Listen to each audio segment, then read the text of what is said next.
শুভ সকাল বন্ধুরা, আমি সুতপা লাড্ডু গোপাল লাইফস্টাইল চ্যানেলে আপনাদের সবাইকে স্বাগত জানাই।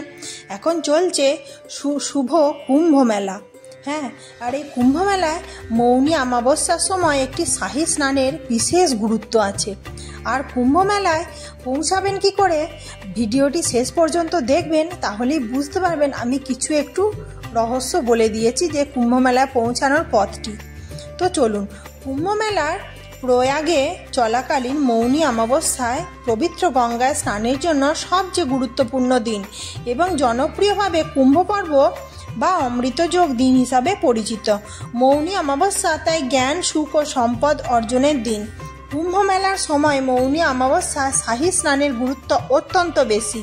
এই দিনে স্নান করলে আত্মা শুদ্ধ হয়, পাপ থেকে মুক্তি পাওয়া যায়, মোক্ষ লাভের উপায় খুঁজে পাওয়া যায় বলে আমাদের হিন্দু ধর্মে বিশ্বাস করা হয়।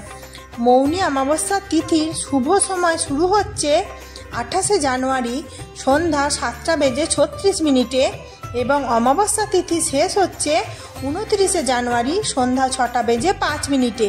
সেই দিন সূর্যোদয় হচ্ছে 7:11 এবং সূর্যাস্ত হচ্ছে সন্ধ্যা 6:08। বছরে মোট 12টি অমাবস্যা আসে। সমস্ত অমাবস্যার মধ্যে মাঘ মাসের মৌনী অমাবস্যাকে সবচেয়ে গুরুত্বপূর্ণ বলে মনে করা হয়। মৌনী অমাবস্যায় যেখানে পূর্বপুরুষদের পূজা, তর্পণ, আচার অনুষ্ঠান ইত্যাদি করে সন্তুষ্ট করা হয়। প্রথমে হয় দেব তর্পণ, তারপর হয় মনুষ্য তর্পণ, তারপর হয় ঋষি তর্পণ, তারপর হয় দিব্য তর্পণ, তারপর হয় যম তর্পণ, সব শেষে করা হয় পিতৃপুরুষের তর্পণ। মাঘ মাসে পালন করা হয় বলে মৌনী অমাবস্যাকে মাঘী অমাবস্যা নামেও অভিহিত করা হয়। মৌনী শব্দটি নীরবতাকে বোঝায়। মৌনী অমাবস্যায় স্নান নামে পরিচিত এই দিনের সাথে যুক্ত আরেকটি উল্লেখযোগ্য আচারও রয়েছে।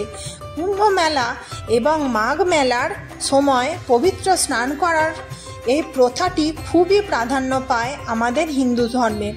মৌনী অমাবস্যা আধ্যাত্মিক সাধনার জন্য নিবেদিত একটি দিন। দেশের বিভিন্ন অঞ্চলে, বিশেষ করে উত্তর ভারতে এই প্রথা খুবই জনপ্রিয়। ভক্তরা মৌনী অমাবস্যার দিন ভোরে উঠে সূর্যোদয়ের সময় গঙ্গায় পবিত্র স্নান করতে, কিছু ভক্ত মৌনী অমাবস্যার দিনে সম্পূর্ণ নীরবতা পালন করেন।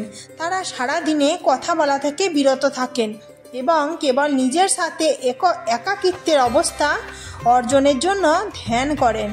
এই ব্রত মৌন ব্রত নামেও পরিচিত।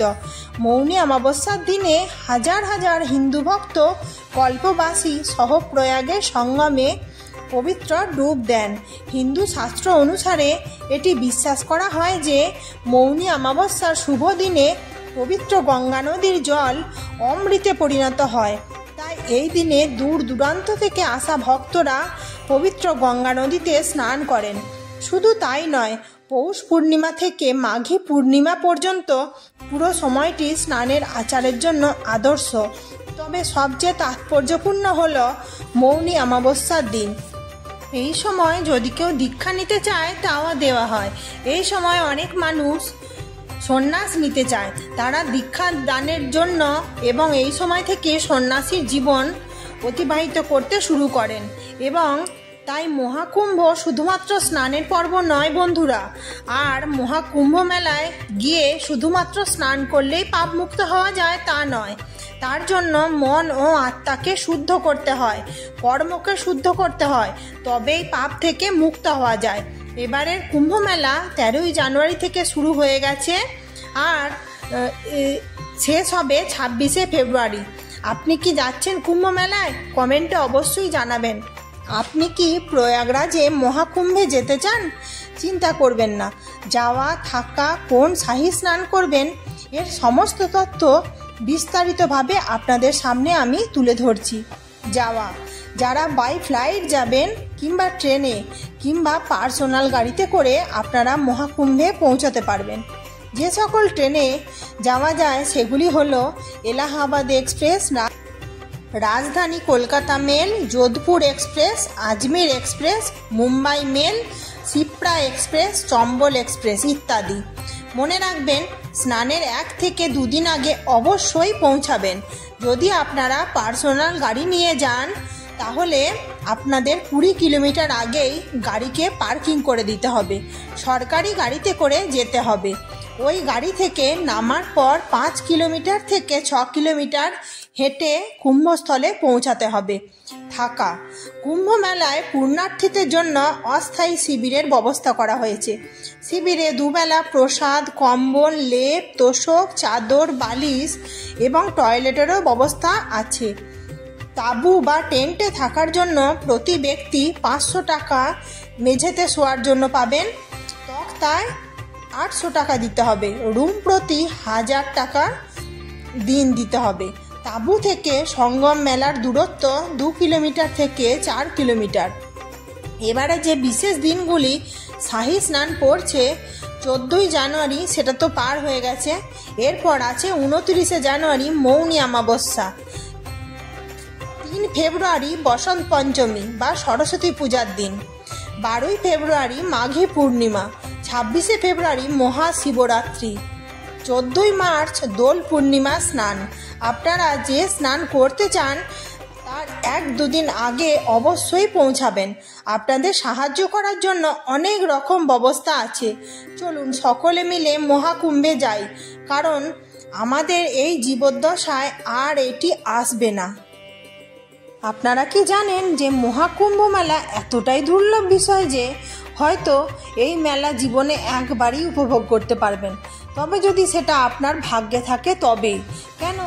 কারণ পূর্ণ কুম্ভ মেলা পালিত হয় প্রতি 12 বছর অন্তর, আর 12টা পূর্ণ কুম্ভ মেলা কমপ্লিট হয়ে যাওয়ার পর আসে মহাকুম্ভ মেলা, অর্থাৎ 144 বছর পর পালিত হয় এই মহাকুম্ভ মেলা। মহাকুম্ভ মেলা বিশ্বের বৃহত্তম ধর্মীয় অনুষ্ঠান হওয়ার গৌরব ধারণ করে।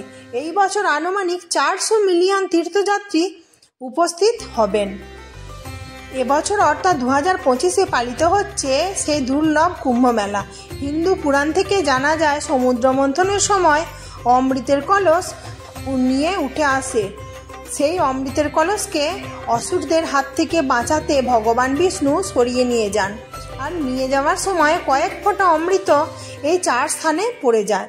সেগুলি হলো হরিদ্বারের গঙ্গা, প্রয়াগরাজের ত্রিবেণী সঙ্গমে, নাসিকের গোদাবরী নদীতে আর উজ্জয়িনীর শিপ্রা নদীতে।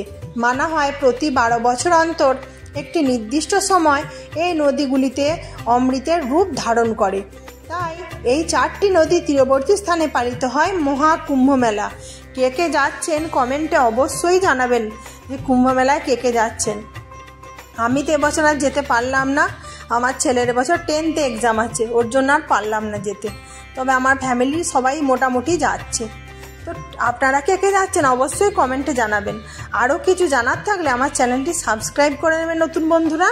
আর আমার যেই বন্ধুরা আমার সাথে প্রত্যেক দিন আছেন বন্ধু হয়ে, তাদেরকে অসংখ্য অসংখ্য ধন্যবাদ আমার পাশে বন্ধু হয়ে থাকার জন্য।